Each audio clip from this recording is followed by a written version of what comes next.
You know what's funny? The smartest kid in the room is usually the one shaking before the exam starts. Not the kid who didn't study, the one who studied the most.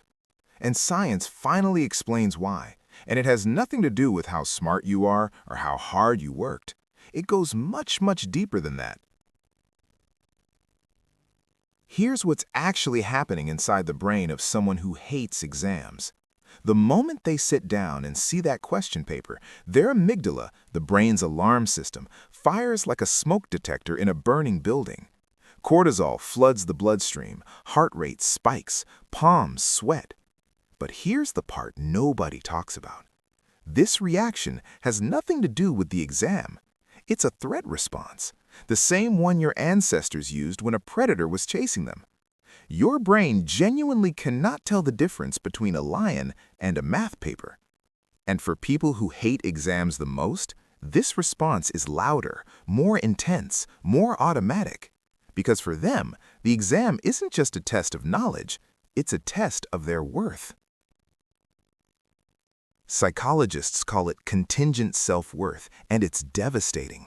These people, maybe you, grew up being praised for being smart. Not for effort, not for progress, for being smart.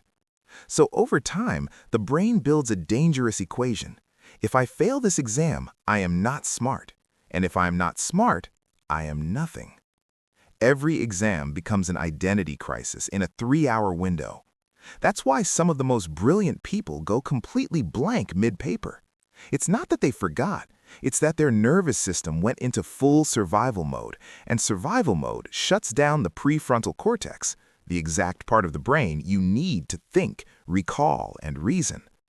The brain is literally protecting them from a threat that doesn't exist.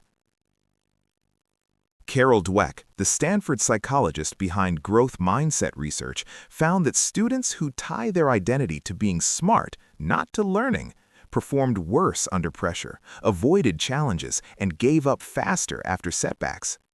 The exam didn't break them. The story they told themselves about the exam did. Now here's what makes this even more fascinating. Not everyone who hates exams looks the same. There's the freezer, who studied everything, sits down, and goes completely blank. Not anxiety, dissociation. The brain protecting itself by shutting off. There's the avoider, who doesn't study at all, not because they're lazy, because if you don't try, you can't truly fail. The ego stays safe, the wound stays hidden.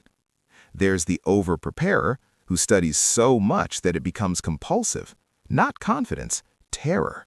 If they stop preparing, the fear will catch up. And there's the perfectionist paralytic, who knows every answer but second-guesses every single one, because wrong feels worse than unknown.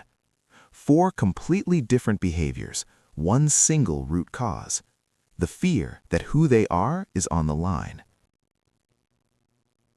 Here's what I want you to sit with.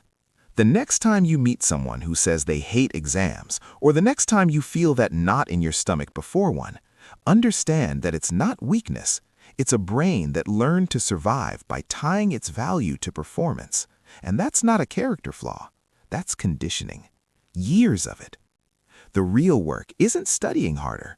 It's slowly, deliberately separating who you are from what you score. Because you were never the grade. You were always the person sitting there trying. And that person has nothing to prove. If this hit differently than you expected, share it with someone who needs to hear it.